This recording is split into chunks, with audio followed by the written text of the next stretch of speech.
Muito bom dia a todos. É um prazer estar aqui. Agradeço a honra do convite. E, inclusive, peço desculpas. Vejo que todo mundo está muito bem paramentado, mas eu percebo que houve 2 livros e 2 leituras distintas. Não houve aqui uma sintonia hermenêutica na presença hoje aqui pela manhã. Nosso objetivo é falar um pouquinho a respeito de elementos um pouco mais objetivos do livro de Gênesis, do ponto de vista da gramática. Talvez uma das grandes dificuldades que a gente tem na discussão que podemos chamar de ciências bíblicas é o conhecimento bastante limitado das línguas originais. Talvez haja um pouquinho mais de atenção para o grego, mas muito pouco para o hebraico bíblico. E nós temos 75%, pelo menos, da Bíblia no hebraico bíblico, e aquilo que está em grego, na verdade, em grande parte, a mentalidade subjacente também é hebraica, então a necessidade é completa. Então, a ideia é pensar em questões linguísticas em Gênesis 1 e 2 e suas decorrências para a interpretação do texto, já que o nosso objetivo é falar nessa relação entre fé e ciência, ou cristãos na ciência, e antes de trabalharmos o que a gente pode imaginar que é uma leitura teológica, talvez sistemática ou dogmática, com aquilo que entendemos que são conclusões da ciência, pelo menos no nosso estágio de caminhada histórica, de trajetória de leitura do mundo à luz da razão, seria interessante ver o que de científico, do ponto de vista linguístico, nós podemos e devemos ter em relação ao texto. Bom, todo mundo conhece. O texto vai começar em Gênesis capítulo 1, verso 1 e 2, dizendo: no princípio Deus. A palavra Elohim, Deus é descrito de diversas maneiras na Bíblia hebraica. Elohim é a palavra mais geral. Elohim bara, Deus criou os céus e a terra, possível expressão que deve ser entendida como o universo. Ora, a terra era sem forma e vazia. Trevas cobriam a face do abismo e o Espírito de Deus se movia sobre a face ou a superfície das águas.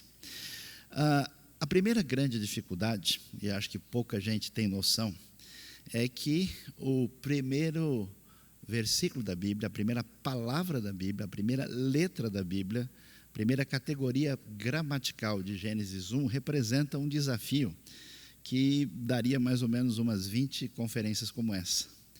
É possível fazer umas 600 teses de doutorado sobre o início da Bíblia, porque esse início está fora da previsão gramatical esperada.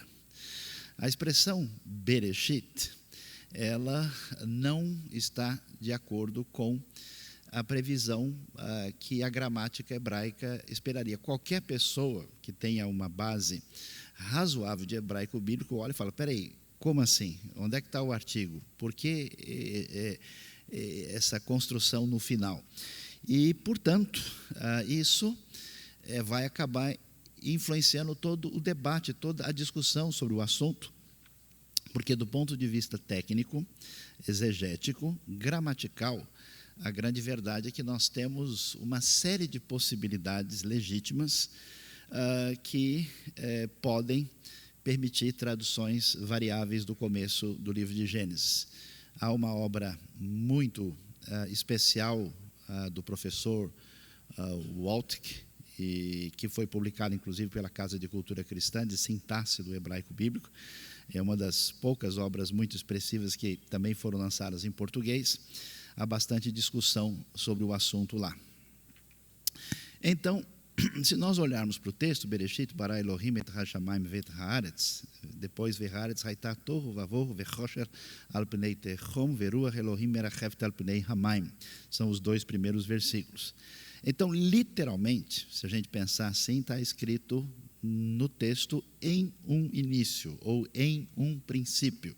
Ou, se a gente quiser ser ainda um pouquinho mais literal, na verdade, poderíamos ler em princípio, se alguém, de fato, tentar ser, vamos dizer, ultraliteral em relação ao texto. O que nós temos aí? Uma possibilidade primeira é de fato ficar com a tradução literal. Eu ouço muita gente hoje falando, não, é que de fato as boas traduções da Bíblia são as traduções mais literais possíveis. Isso implica uma completa ignorância, não só da questão linguística e tradutológica, e uma completa falta de conhecimento do próprio texto hebraico.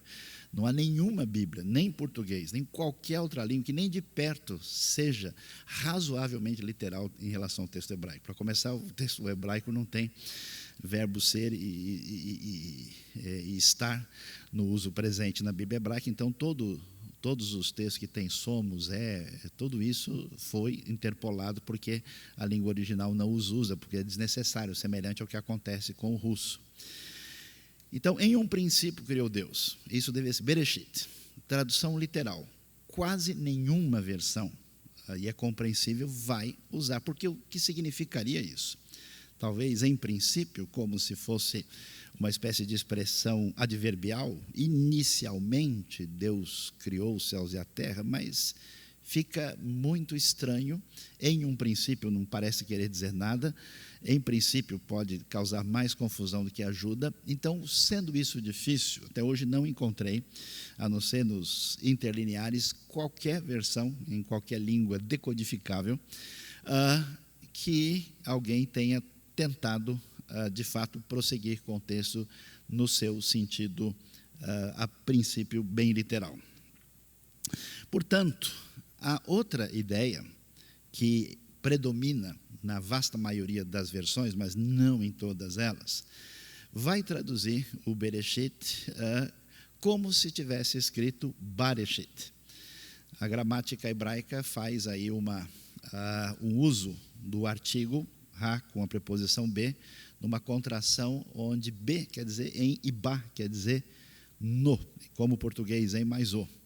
E é interessante que quem consulta a chamada crítica textual, que é a análise das variantes do texto, que é o nosso texto padrão, que é baseado no Códice de São Petersburgo, da tradição massorética, e olha os outros manuscritos massoréticos e compara com as versões mais importantes e relevantes para a crítica textual, vai descobrir que, pelo menos, o Pentateuco samaritano, que é importante, colocou no início Bareshit. E a discussão é interessante. Por que teriam feito isso? Porque nós sabemos que, apesar das questões de distinção, tanto ideológica como até mesmo de aspectos religiosos, quando se tratava do texto sagrado, a ideia é respeitá-lo da melhor maneira possível. Então, parece coisa pouca, né? Alguém mudar o B para o Ba, né? Vai muito além do B a Ba,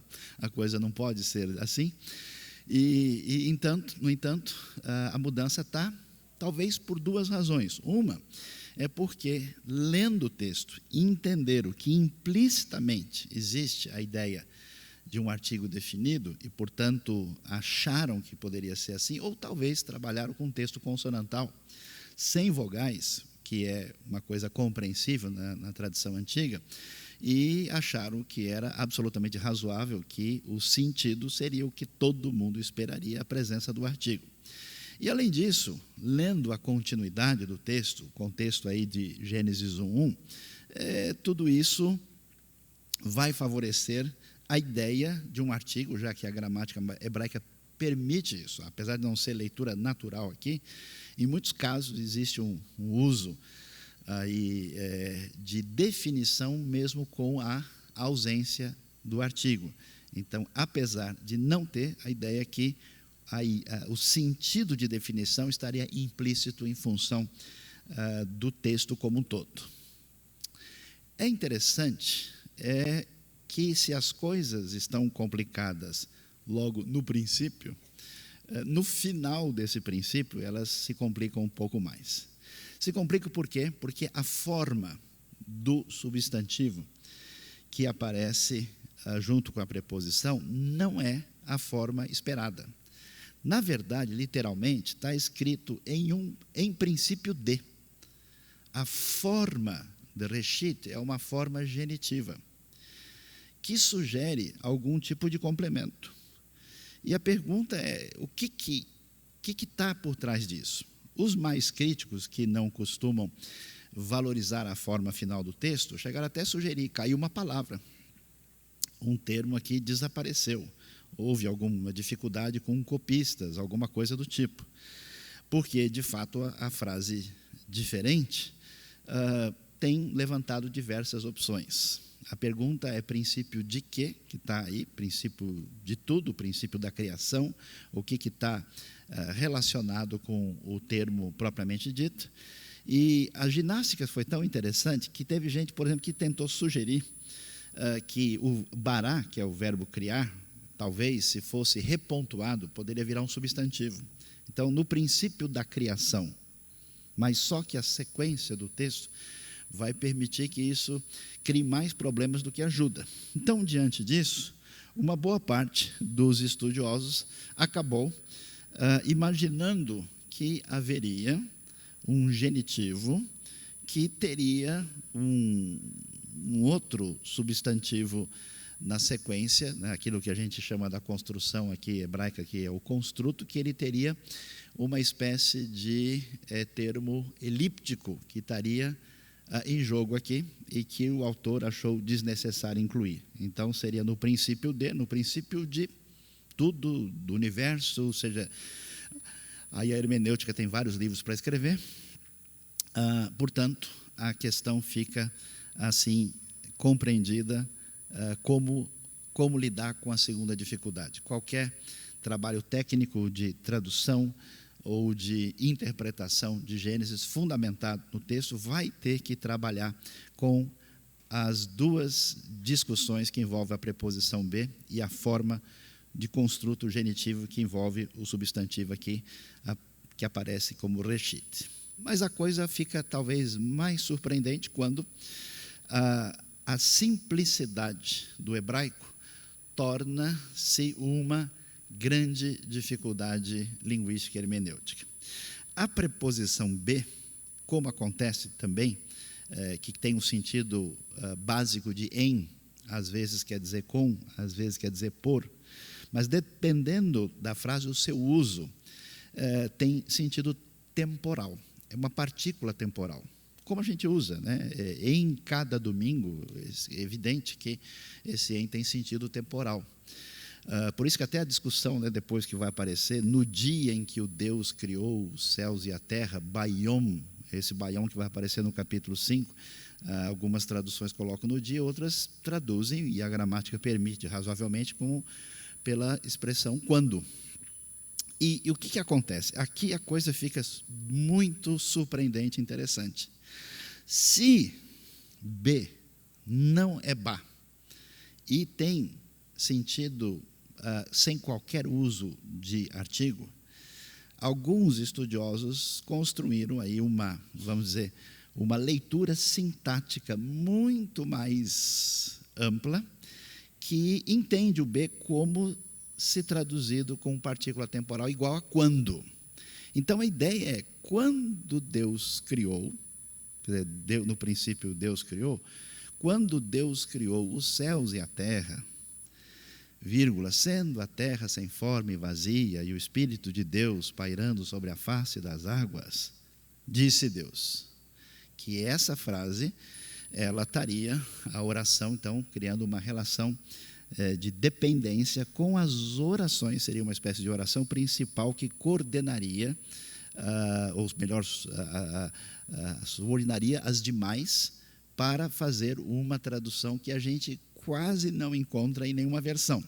Talvez algumas versões um pouquinho mais, como é que a gente poderia definir, corajosas, ou em algumas versões mais técnicas que apresentam a questão nas notas de rodapé. Isso é importante por quê? Porque quando muitas pessoas vão falar sobre a leitura de Gênesis para relacioná-la com uma determinada perspectiva, às vezes apresentam argumentos assim aparentemente definitivos sobre a posição A, B ou C, e sendo que é como se aquilo tivesse fechado do ponto de vista gramatical. Existem dificuldades, essa tradução vai apresentar uma dificuldade que a gente já vai comentar aqui, mas é defendida, está presente na academia e aparece em bons comentários bíblicos para tentar resolver a dificuldade do uso de B no começo de Gênesis 1. Isso é uma maneira indireta nessa palestra de tentar fazer você se interessar para estudar hebraico. Na sequência, aparece a frase Bara Elohim. E é interessante aqui e valioso prestar atenção no texto. Primeiro porque quase todo mundo que lê e fala sobre o texto diz que Gênesis prova que há um creatio ex nihilo, uma criação a partir do nada. Essa ideia, na minha opinião, é correta, é uma ideia teológica, acho que está muito nítido isso no contexto global da Bíblia, mas isso não é comprovado por categorias gramaticais do texto. A palavra bara não significa, em nenhum léxico de respeito, criar a partir do nada. A única coisa interessante e valiosa que essa palavra tem é que em nenhum outro lugar da Bíblia existe outro sujeito desse verbo a não ser o próprio Deus. A tradição hebraica vai dizer Hu Haboré. Ele é o Criador. Então, é um verbo especial, que tem um sujeito único. E, de certa forma, as nossas traduções vão ficar sempre prejudicadas, que nenhuma outra língua tem um verbo especial só para Deus como sujeito. Então, é uma criação, acho que podemos dizer assim, é uma criação exclusiva. Aliás, é uma discussão literária que se levanta hoje sobre o texto de Gênesis, sobre o gênero literário que está envolvido aqui, desde as discussões de um texto absolutamente objetivo até a sugestão mitológica. E, de modo geral, se tem chamado de narrativa bíblica, mas parece que, com razão, parece que a maneira de Gênesis escrever é particularmente única em relação a todo o antigo Oriente Próximo, apesar de certas semelhanças, é um gênero muito peculiar. Talvez uma narrativa peculiar seria a melhor maneira de descrever. E a palavra Elohim, que é a palavra Deus, que estranhamente aparece de maneira pluralizada e com um texto que tem o verbo no singular. E aqui é importante fazer algumas discussões a respeito desse assunto, porque quando se observa a questão da gramática, o uso do plural na língua hebraica tem uma diversidade de funções. A gente está acostumado com o plural simplesmente com a ideia quantitativa, mas nós vamos ter pelo menos uma dezena de usos distintos. E há uma discussão técnica, por que é que se usa isso?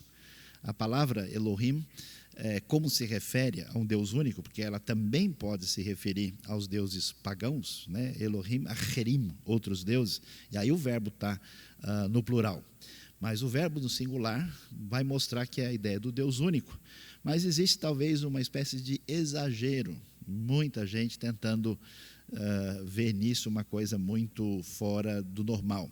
E aí há uma certa mistificação. Por exemplo, em português, pires e lápis, o singular é igual ao plural. E a gente pode tentar dizer que a unidade e a diversidade estão representadas na palavra lápis em português e construir toda uma teoria maravilhosa, mas não sei se esse é o caso. Eu vejo gente, por exemplo, ouvindo falar que em hebraico a gente tem Shamaim, que é céus, e céus não está no plural, está no dual, que a Bíblia já está falando dos céus e dos novos céus. Aí chega Jerusalém, Yerushalayim, está vendo? Jerusalém daqui e a nova Jerusalém.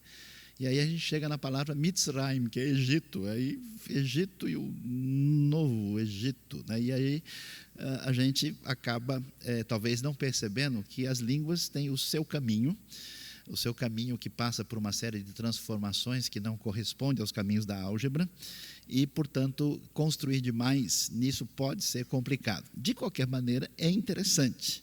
E muitos vão levantar questões se esse plural é de intensidade, se esse plural está tentando falar da magnitude de Deus, se representa isso. E é interessante que o uso de Elohim chama mais atenção quando a gente vai encontrar um pouquinho adiante a frase Nasce Adam Betsalmeinu Kidmoteinu, onde está façamos o homem.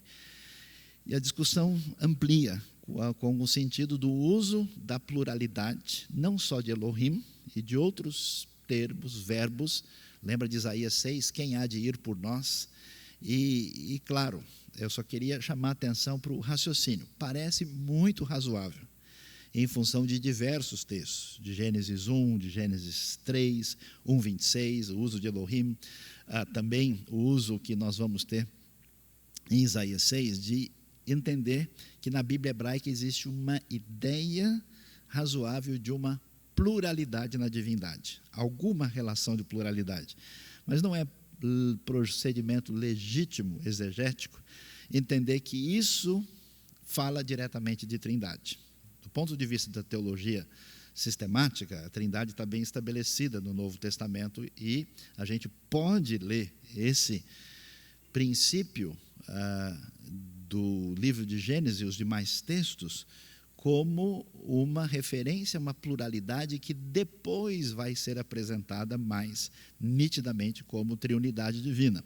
Mas fazer esse processo hermenêutico, que é talvez o problema da discussão, porque antes da gente discutir com a ciência, seria bom discutir a Bíblia dentro da Bíblia, esse processo de ter a teologia pronta e já incluir dentro dos textos, sem observar os elementos mais específicos, pode não ser muito bom. O Ministério Espiritual da Saúde adverte, pode fazer mal ao nosso coração e à nossa hermenêutica.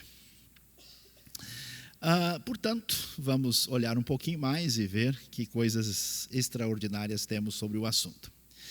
A grande, talvez, complicação maior vem na sequência, no versículo 2. Vamos aqui na Universidade Presbiteriana Mackenzie, mais uma vez, falar em línguas. O texto diz, no verso 2, e a terra era sem forma e vazia. O texto começa com uma conjunção, a conjunção mais comum na Bíblia hebraica, vê haaretz haitá tohu vavohu. Uma expressão muito valiosa, importante em toda a teologia bíblica de Gênesis 1 e 2, e que, acredito, é a chave principal das discussões em torno da interpretação. O que acontece aqui? Essa frase, Veharetz Haitá, nós temos uma conjunção que pode ser interpretada de maneiras diferentes. Como em português, a gente fala João e Paulo foram à escola. João estudou e não passou de ano. A função é adversativa. A mesma discussão acontece na sintaxe do hebraico. Nesse caso, a primeira possibilidade que as Bíblias, vamos dizer assim, chamadas mais tradicionais fazem, é simplesmente dizer, e a terra era, algumas talvez colocam estava, a terra era sem forma e vazia, e o Espírito de Deus pairava sobre a face das águas. Essa é uma questão interessante, que as Bíblias mais antigas, até por razões compreensíveis, elas nunca se deram ao trabalho de ler as grandes gramáticas e histórias, desde Wilhelm Gesenius até as obras mais recentes, e tentar avaliar o sentido, a sintaxe específica de conjunções, verbos e substantivos e orações em cada contexto. Então é simples, todo V é e tudo fica aditivo. Mas é evidente que em certos lugares não é o caso. Por isso algumas versões ficam truncadas. Então a primeira sugestão é seguir a leitura literal, que parece aqui não interferir em quase nada, porque continua em aberto em português. A outra alternativa que chamou a atenção, perdoe-me, aqui houve uma falha, vou consertar isso imediatamente, que escapou uma letra aqui. A gente já tem problema no texto original, imagina se a gente ainda tem um problema no texto da palestra. Aí fica uma coisa que precisa resolver com uma oração forte aí para ver se a coisa melhora. A terra, porém, estava ou ficou sem forma e vazia. A sugestão dessa proposta vai dizer o seguinte, que a função da conjunção ela é adversativa. O vav é adversativo, que é a ideia de contraste. E por que que isso acabou, vamos dizer, tendo um desdobramento bastante razoável? Porque na tentativa de diálogo com a ciência, parece que algumas questões ficaram pendentes. Por exemplo, aparece logo no começo a ideia que o Espírito de Deus aí pairava sobre a face das águas, não há uma explicitação de como é que foi a criação dessas águas.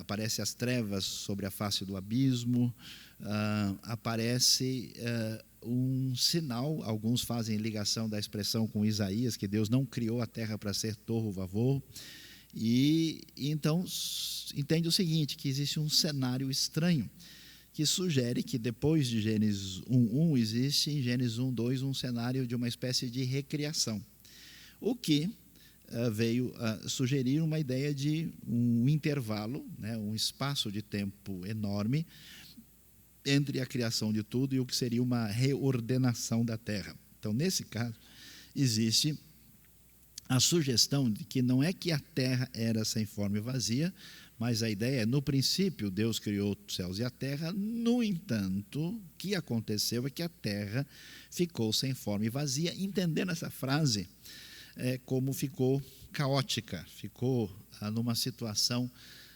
de distúrbio, e aí o projeto da ação de Deus é de recriação naquilo que muitas vezes tem sido chamado de teoria do intervalo. Isso é a teoria. A gramática, ela pode sugerir isso, ainda que isso apresente algumas dificuldades, como a gente vai observar depois. E a terceira ideia é que o VAV não é adjetivo, e que também não é adversativo, é um VAV que simplesmente introduz a nova frase.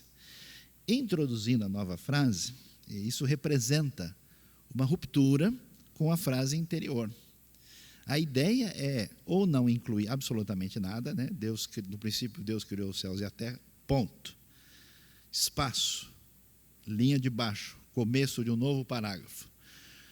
A terra estava, ou era, sem forma e vazia, e o Espírito de Deus começa uma nova coisa. Algumas versões, por exemplo, traduzem por ora. Em inglês, algumas preferem colocar um now, que é simplesmente introdutório. E dizendo o seguinte, que a leitura natural seria colocar a primeira frase de Gênesis, do versículo 1, separando, e depois 2 começa o novo parágrafo apresentando a frase que depois vai ser reguladora do que vai aparecer a partir de 1:3. Portanto, a discussão é essa. Ora, a terra era, VAV introdutório, com essa nova oração que introduz, que vai ter a seu favor a questão gramatical. Por quê? Porque a frase do verso 2 quebra a sintaxe normal da frase hebraica. A frase hebraica comum, ela é sempre primeiro o verbo, depois o sujeito e depois vem o complemento. É sempre invertida. Os estudiosos da sintaxe vão prestar atenção quando numa sequência de frases, onde inclusive o verbo, que geralmente aparece no chamado imperfeito, é traduzido no perfeito, tem o VAV conversivo em função do tempo do verbo da primeira frase. E quando o hebraico antigo, que não tem mecanismo como nós, de pular linha, de colocar um novo parágrafo, quando ele quer dizer que a coisa vai mudar, ele faz uma inversão. E essa inversão, em muitos casos, é constatada, isso pode ser discutido, pela inversão do sujeito com o verbo. E é interessante que o verso 2 começa exatamente com essa inversão, Vehaaretz haitá, em vez de Vehaitá haaretz, que seria a expectativa normal, se versículo 1 devesse, de fato, estar linkado diretamente numa sequência sintática com o versículo 2.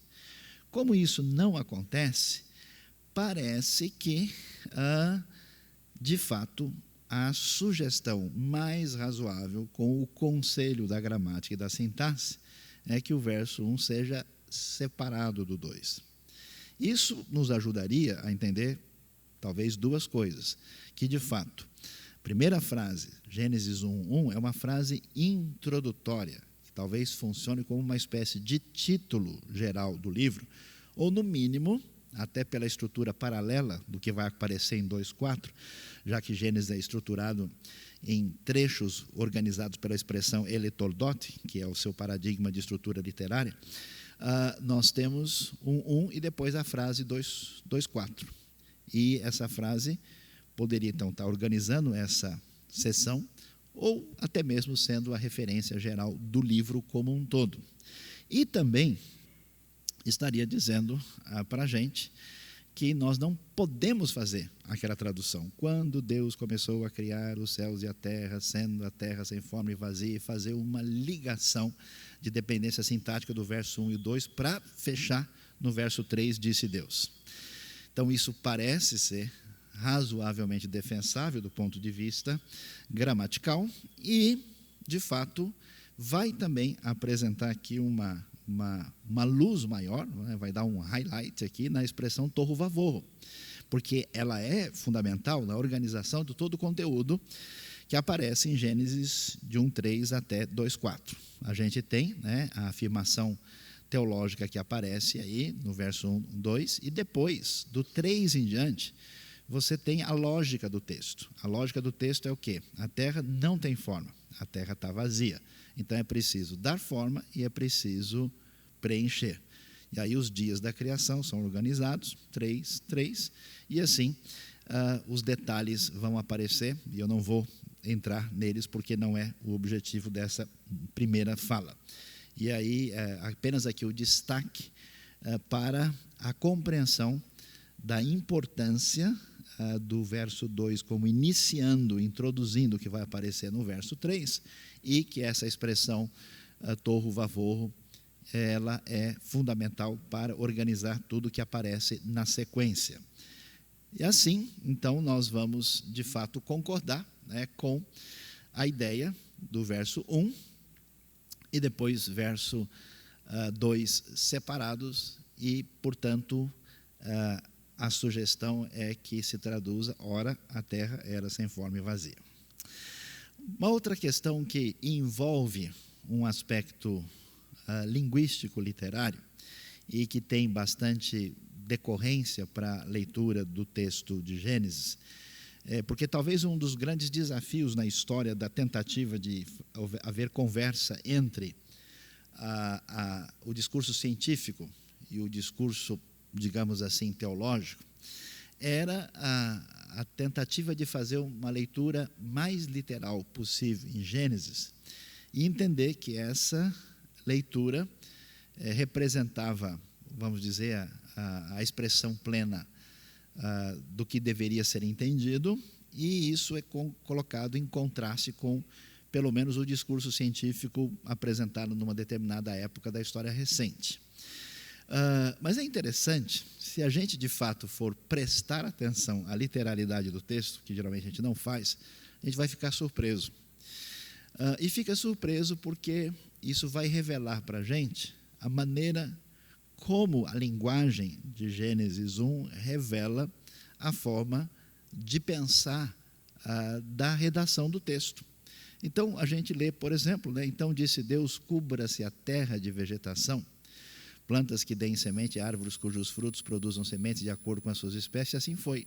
E olha lá, e a terra fez brotar vegetação. Se alguém quiser ser excessivamente literal, vai descobrir que a terra cria as coisas.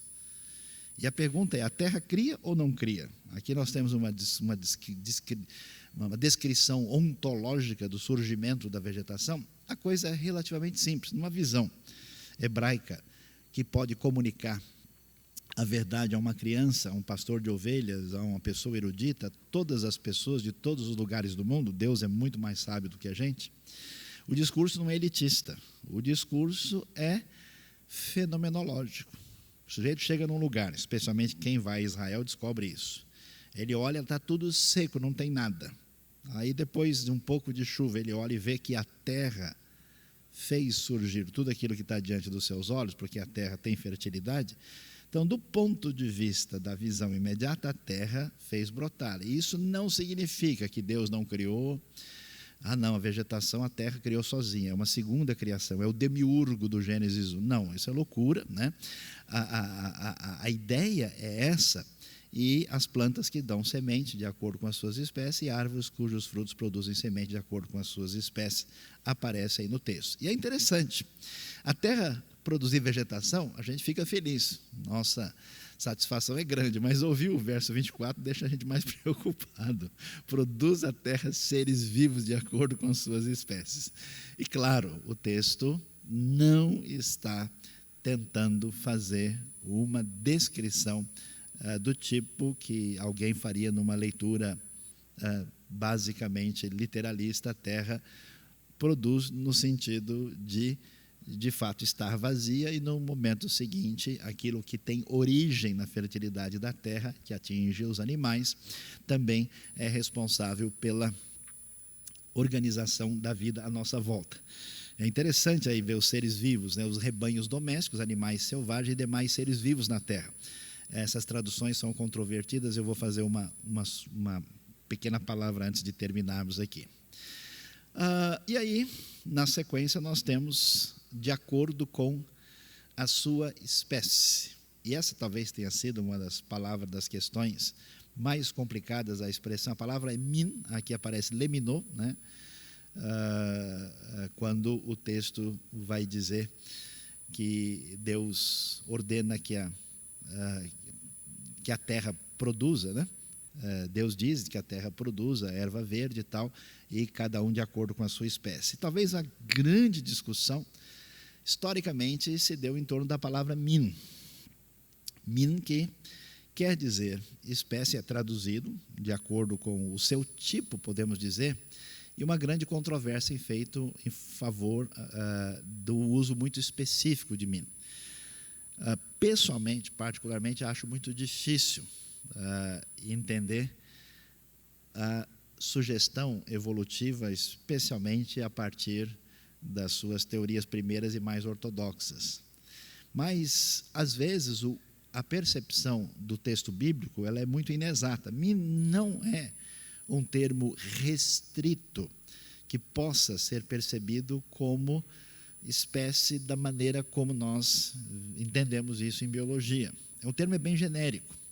E ele é utilizado em Gênesis com o objetivo de enfatizar a diversidade da criação. Então, quer dizer que essa criação de Deus apresenta diversos tipos diferentes de animais. Não existe aqui qualquer elemento ideológico. Na verdade, se pode existir um elemento que a gente chamaria de teológico / ideológico em Gênesis 1, é o contraponto com a visão pagã politeísta. É interessante, por exemplo, ver o verso 14, quando a Bíblia diz dos luminares, que Deus cria os luminares para governar o dia e a noite, e chama aquilo que é Deus Sol e Deus Lua simplesmente de luz, dizendo que aquilo que é mistificado como divindade no mundo pagão não passa de criação divina. Existe um processo de desmitologização do paganismo na perspectiva de Gênesis 1. Então é importante ver que essa palavra não tem a ver com a taxonomia biológica recente. Tem gente que acha que Carlos Linneu trabalhou com Moisés na tradução da Bíblia e ajudou a classificar os animais. A classificação da taxonomia biológica recente, ela não pode ser contrabandeada para dentro do texto, que não tinha pretensões de discutir esses detalhes em hipótese alguma. E isso é valioso, porque se nós tivermos qualquer elemento genético que apresente um desafio, isso não teria qualquer dificuldade com o texto bíblico, que não fecha a questão sobre o uso dessa palavra. Aliás, é até interessante que a maneira de descrever, por exemplo, a visão hebraica, a palavra, quando Deus cria os seres que têm asas, o chamado ofkanaf, é um bicho que voa. Se é um mamífero quiróptero, chamado morcego, é problema dele, quem mandou ele voar. Então, a libélula, o beija-flor e o morcego, todos eles voam Não existe, há uma briga grande se a Bíblia está falando de peixes ou de cetáceos. Fala Dag Hagadol. Como assim? Né? Como se o pessoal tivesse feito pós em biologia aqui do Mackenzie. Essas discussões, os bichos são divididos de maneira muito, de novo, fenomenológica. São os bichos que voam, são porque nós temos o que está na terra, né, debaixo da terra, e acima da terra estão os bichos que voam, tem os bichos que se arrastam no chão, esses bichos que se arrastam, pode ser cobra, pode ser tartaruga, pode ser rato, se passou com a barriga baixa, não tem perdão. Quem mandou passar perto do chão é bicho que se arrasta e ponto final. Da mesma forma, nós temos algumas questões ligadas a essa maneira de entender e, portanto, o uso de min fora da proposta original talvez vá além do que a gente deveria imaginar. Então, o que nós gostaríamos de considerar na nossa primeira palavra? É necessário, de fato, entender que a Bíblia é palavra de Deus, que ela é referência. Se somos cristãos da palavra. A Bíblia é absolutamente autoridade, mas autoridade é a Bíblia, não é a teologia do século XVI, não é a teologia do século XVIII, não é a teologia do século XX, nem a do século XXI. E a ciência está em permanente construção. E esse diálogo frutífero, essa relação entre os dois é fundamental, é importante, é valiosa. É preciso fazer apologética, é preciso divulgar a fé, é necessário, é preciso ampliar os horizontes e ser criativo e desenvolver aquilo que tem a ver com a nossa criação que Deus nos fez. Mas antes de fazer teologia sistemática, antes de fechar uma determinada dogmática e relacionar à ciência, é preciso ouvir a exegese. Portanto, alguns desafios aparecem no texto e é necessário que a gente defina algumas questões e entenda que outras não são tão simples assim e que algumas questões permanecem em aberto sobre o assunto. Muito obrigado, que Deus abençoe a todos.